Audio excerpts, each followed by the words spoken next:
नमस्कार, मैं R K Saxena, excellence mastermind coaching Rewa Madhya प्रदेश।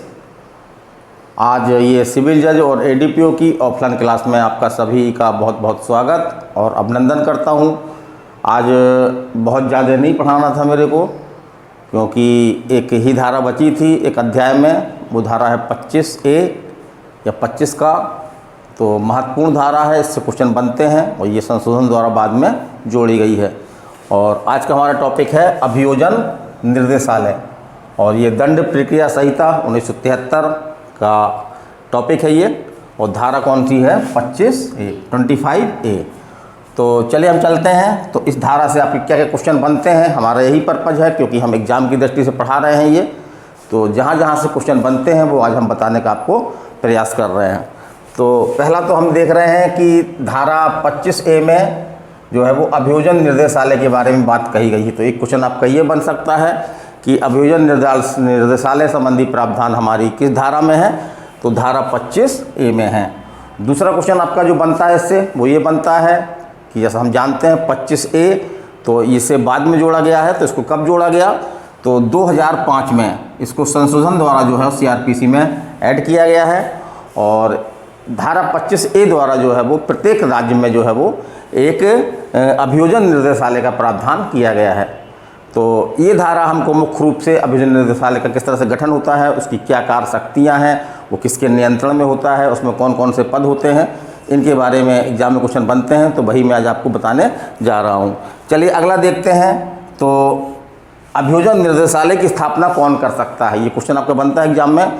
तो स्पष्ट लिखा हुआ है कि राज्य सरकार जो है वो एक अभियोजन निर्देशालय जो है वो निर्देशालय की स्थापना कर सकती है।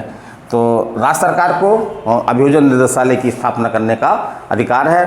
तो क्वेश्चन बनता है एग्जाम में कि अभियोजन निर्देशालय कौन स्थापित करता है या उससे गठन कौन कर सकता है? तो कौन कर सकता है? राज्य सरकार कर सकती है। और इसमें कौन कौन से पद होंगे? तो इसमें 2 पदों का उल्लेख किया गया है। एक तो आपका है इसमें, एक है अभियोजन, एक अभियोजन निर्देशक तथा उतने। तो इनकी संख्या निश्चित नहीं है, ये आवश्यकता अनुसार हर राज्य में अलग अलग हो सकते हैं। तो उतने जितना उचित समझे कौन? राज्य सरकार, उतने जो है वो अभियोजन उप निर्देशक होंगे। तो इसमें 2 पद हैं आपके। एक तो कंपलसरी है कि अभियोजन निर्देशक, और आवश्यकता अनुसार 1, 2, 3, 4 कुछ भी हो सकता है। उतने जो है वो कौन से? वो अभियोजन उप निर्देशक ये नियुक्त किए जाएंगे। और इनकी नियुक्ति जैसे कहीं पे इसमें स्पष्ट रूप से लिखा नहीं है, लेकिन इनकी नियुक्ति जो है वो कौन करेगी? राज्य सरकार करेगी। लेकिन एक बात इसमें स्पष्ट लिखी है कि इनकी नियुक्ति जो है वो उच्च न्यायालय के, है ना, केवल उच्च न्यायालय नहीं बल्कि उच्च न्यायालय के कुछ से मुख्य न्यायाधीश, चीफ जस्टिस, उच्च न्यायालय के मुख्य न्यायाधीश की सहमति से ही जो है वो ये नियुक्त किए जाएंगे। अब जो एक बहुत महत्वपूर्ण है जहाँ से क्वेश्चन बनता है, तो कोई भी व्यक्ति अभियोजन निर्देशक या अभियोजन उप निर्देशक के पद पर नियुक्त हो सकता है। तो उसके लिए क्या पात्रता है? एकमात्र योग्यता इसमें बताई गई है। वो क्या है कि कम से कम कितने वर्ष तक? 10 वर्ष तक, कम से कम 10 वर्ष तक उसने क्या किया हो? विधि व्यवसाय किया हो।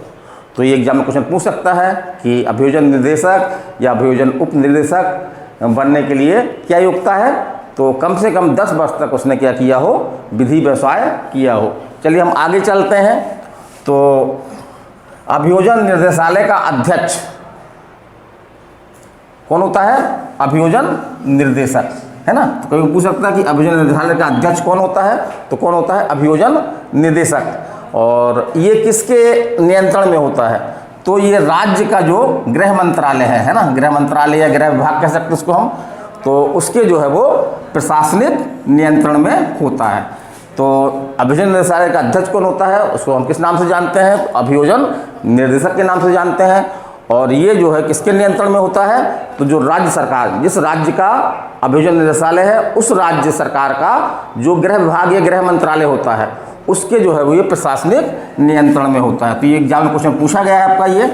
और अभियोजन उप निर्देशक किसके अधीनस्थ होता है? तो बहुत सीधी बात है, अभियोजन उप निर्देशक किसके अधीनस्थ होते हैं? तो वो अभियोजन निर्देशक के अधीनस्थ होते हैं। तो बिल्कुल स्पष्ट है ये बात, इसमें कोई डाउट नहीं है। चलिए अगला देखते हैं हम कि अभियोजन निर्देशक तथा अभियोजन उप निर्देशक किन किन शक्तियों का प्रयोग करेगा या उनके कार्य क्या होंगे, ये कौन निर्धारित करेगा? तो ये जो है वो कौन निर्धारित करेगा? राज्य सरकार निर्धारित करेगी। किस तरह से करेगी? अधिसूचना जारी करके। तो अभियोजन निदेशालय के निर्देशक और उप निर्देशक की शक्तियां व कार्यों का निर्धारण कौन करेगी? राज्य सरकार करेंगी। और किस तरह से? अधिसूचना जारी करके। तो ये मेरा छोटा सा टॉपिक था, अभियोजन निर्देशालय। नया टॉपिक जुड़ा हुआ है, इससे क्वेश्चन आपके एग्जाम में बनते हैं, तो मैंने उसको बताने का प्रयास किया है। तो आज की मेरी क्लास यहीं तक, कल फिर मिलेंगे। नमस्कार, धन्यवाद।